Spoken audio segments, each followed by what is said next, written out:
इस्लामी दुनिया का वो हुक्मरान जिसकी हुकूमत में बकरी और भेड़िया एक साथ पानी पीते थे, जिसे लोग उमर सानी के नाम से याद करते हैं, उमर बिन अब्दुल अजीज।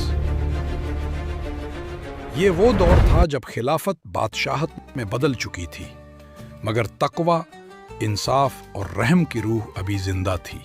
उमर बिन अब्दुल अजीज 682 ईस्वी में पैदा हुए। बचपन से ही उन्होंने तालीम और दीन की रोशनी में जिंदगी गुजारी।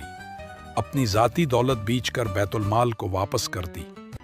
कहते हैं जब वो खलीफा बने तो पूरी रात ये सोचते रहे, आज मेरी जिम्मेदारी पूरी उम्मत के साथ है। एक दिन उनका खादिम आया और बोला, अमीर अल मोमिनीन, एक जरूरी बात करनी है। उमर बिन अब्दुल अजीज ने पूछा, ये मुल्क का काम है या जाती मसला? खादिम ने कहा, ये जाती बात है।